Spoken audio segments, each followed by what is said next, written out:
How you doing, Gabriel? Are you sleeping all right? I'm sleeping fine.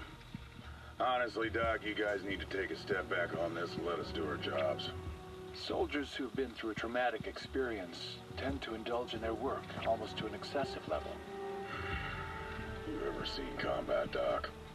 I've seen what it does to people. Well, that's the problem. You've never had the choice of life and death in your hands. A little squeeze of the trigger and you've taken a life from this earth. In an instant, a living, breathing person is nothing more than a grease spot. Now why don't you imagine that happened to a friend? A brother, a father. Someone who saved your life multiple times and a little piece of brass just takes them away. Forever. Lights out. So why don't you just write down whatever you think they should do with me, Doc? Tell them I have PTSD or whatever the hell you want. But when that happens to a man on my team, it doesn't make me reconsider why I do what I do. Fact is, it makes me want to find the bastard that did it and show him why he messed with the wrong men. We do bad things to bad people, Doc. The sooner you understand that, the sooner we can get back to work.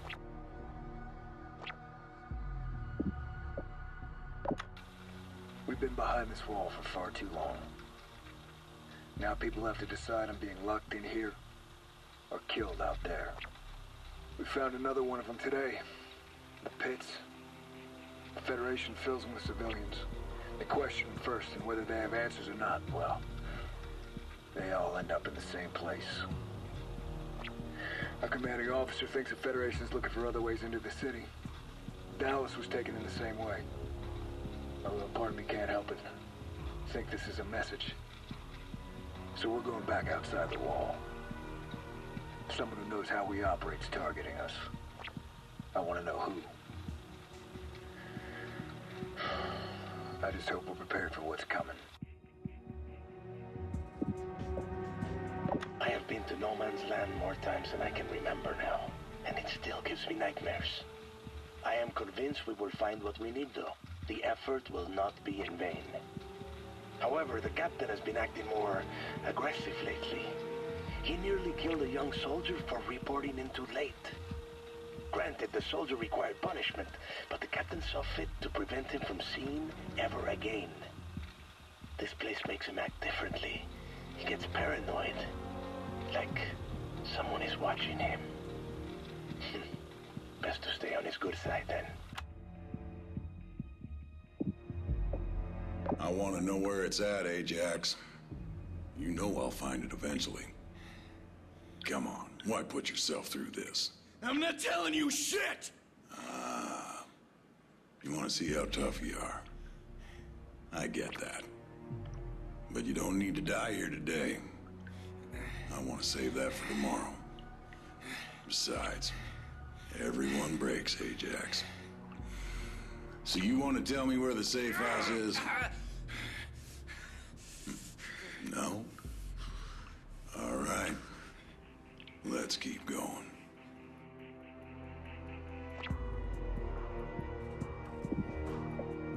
The wall will break today. Yes, sir. We're well ahead of schedule. Our dig sites proved to be useful. That's what Victor tells me. He's got everything he needs now. Victor Ramos. Yes, sir. I'm on my way to the shop to meet with him. He says full-scale production by the end of the month. Yes, sir. I understand. I'll take care of it.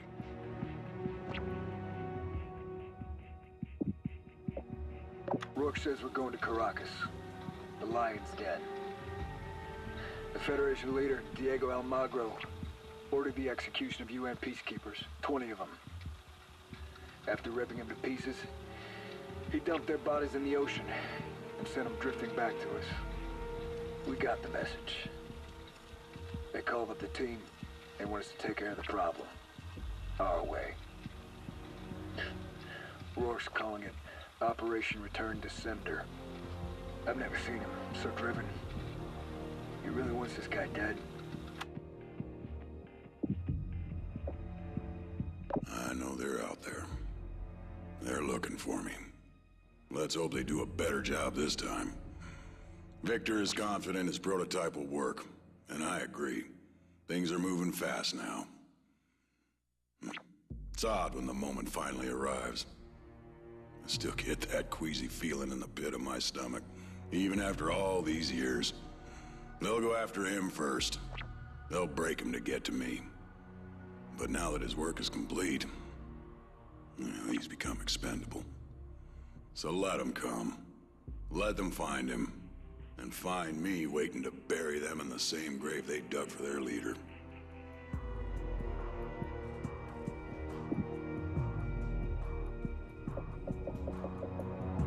Ever since Ajax's death, I haven't been able to shake this feeling of unease. Rorke's alive. And he's hunting us. We managed to track him down to Mexico, but I can't help but feel something's wrong. J-Sock has to have him. So they're sending in the team once again. Elias's boys, Hesh, and Logan. And I think of how they're paying for the sins we committed. How Elias is putting them in the sights of a madman. And how they might be our only hope to stop him.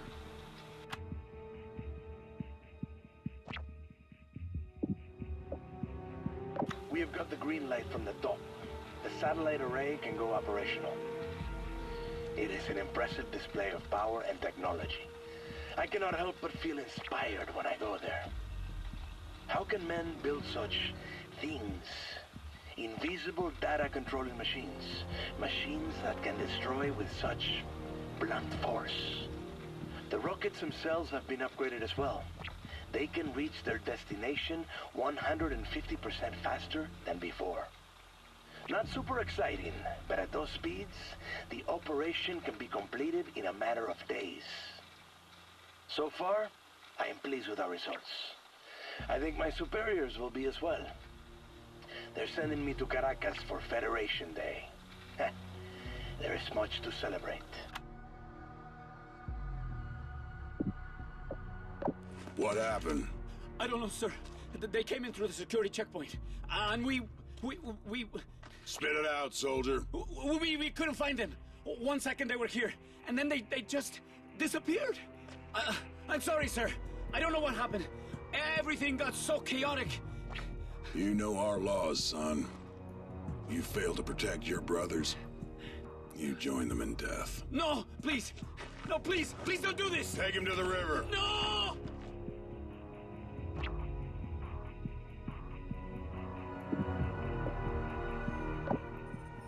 We were able to pick up some comms traffic thanks to the intel you found. What follows is a distress call from a nearby ship in the Federation fleet. Sir, we have multiple alarms originating from the Atlas platform. They say they're under attack. What about the perimeter forces in the area? No response, sir. Get the Admiral. Tell him we're under attack by American forces. I need all available resources to the location. Now! Yes, sir.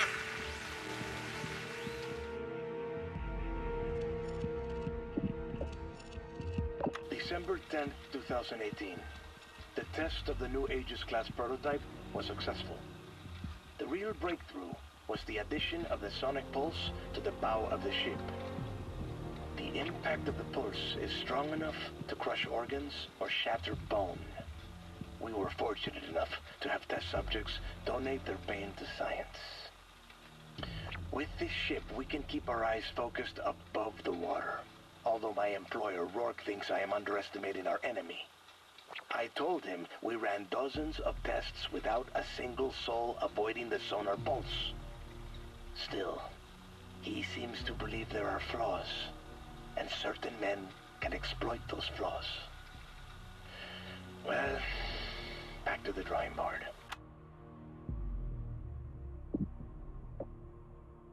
Improvements to the Odin system far exceed what I originally expected. With the help of our quantum computers, Victor managed to shrink everything down, make it smaller, more efficient. Multiple firing platforms, all connected through the central hub, low-key. This war's coming to an end, albeit a catastrophic one. Much in the same way it started.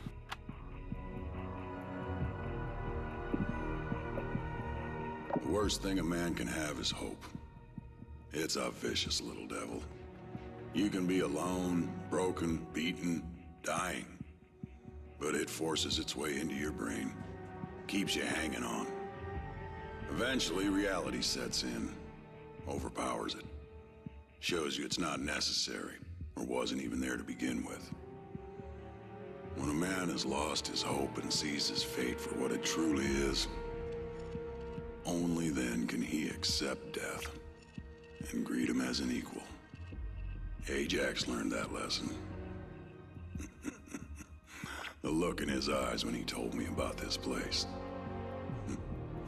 I'll teach the rest of them the same lesson.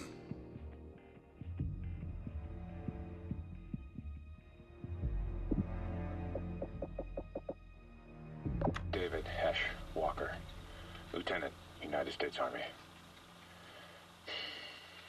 Still hard to imagine the world without Dad. Nothing makes sense without him here. Keep replaying that day over and over in my head. And if I just would have been stronger, a little faster, he'd still be here with me. And the only thing keeping the Gill away is the thought of finding work and making him pay. We're launching an operation to take him down and hit the Federation hard. Wherever he is, Logan and I will find him, and we'll send him back to whatever part of hell he crawled out of.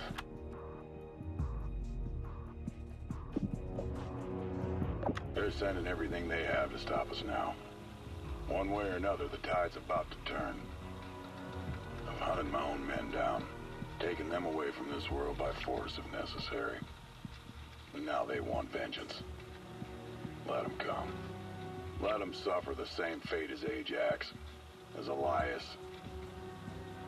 His youngest, though, Logan.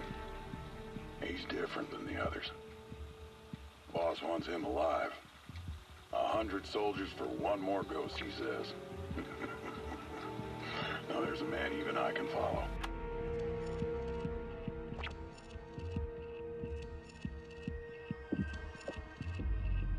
The satellite array allows us to control it from the ground, giving us a safer approach than what was originally planned.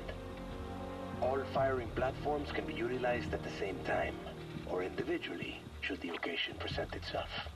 We have carved out a section of Earth under the array for a command center. We can even launch platforms from the same area. We have sent up so many of these things that I have started to lose track. From reports gathering from the crew, everything is running smoothly. I would expect nothing less.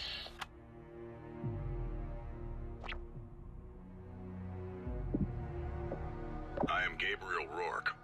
I have been trained by your government to be a weapon, trained to kill and destroy, all in the name of liberty and justice. Even surrender my very life in service to your country. But I'm not one of you. The just have turned their backs and become deaf to your cries. Who then will show them justice? Who will show you the liberty they have promised? The weapon they have created will be their undoing. But do not fear this. Do not fear me. It is only natural. Like the collapse of Rome, your cities will crumble, and there will be great sorrow. But from the ashes of this diseased metropolis, a rebirth will occur. It will be paid for with blood and steel. Liberty must be restored. I am Gabriel Rorke, and I am here to show you the true meaning of justice.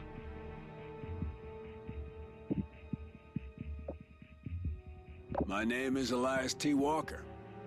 I'm a captain in the United States Army. Retired. Supply and requisition. Yeah, my kids always tell me I count cans of food all day. There's a bit more than that, I can promise you. Can you tell us more about your kids? Sure. There's David, my oldest. He's 28. Likes to go by the name Hesh.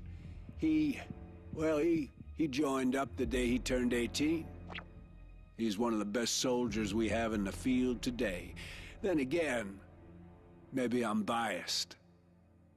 My youngest, that's Logan. He reminds me a lot of his mom. Logan always follows David. I mean, always. There was this one time, 3 of us were walking along the beach down in Point Loma down south. I was leading, David was behind me, and Logan behind him. But when I turned around, there were only 2 sets of footprints. Yeah, Logan had been walking exactly, I mean exactly, in his brother's footsteps. Like I said, he always follows his brother.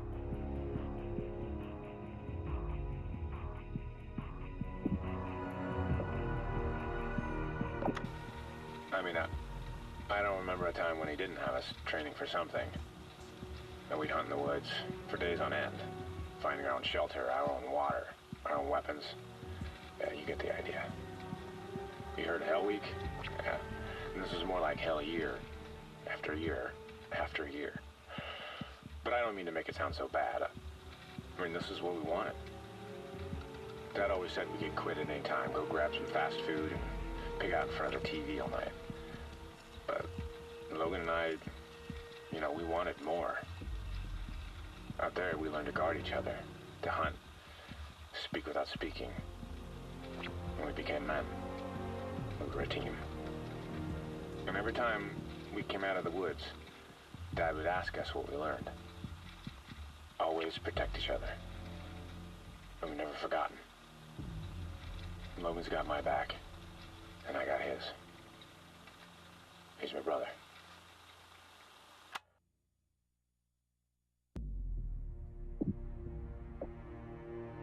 I'm sorry, what was the question? Why do you fight for America? Right. That's a good one. We had a new guy about 6 years back. Kept talking about making the world safer. World peace or some stupid shit like that. 2 months later, he's handing out shoes in Ramadi and gets gunned down by a 12-year-old. Peace doesn't exist. It can't happen. I'm sure you're familiar with the devil. Well, before old Whitebeard kicked his ass out of heaven, he went to war against him. A war in heaven. See, this shit existed before we did. War's ancient. No sense in trying to change it. When people ask me why I fight, I always tell them the same damn thing. I like winning. I played a couple fights. All these things got my just ass practically prevented from divulging online secret and just people who are really focus on stopping Paul from destroying everything we've built up to fight the dominatrix people. And so obviously the people who had the game obviously took on it.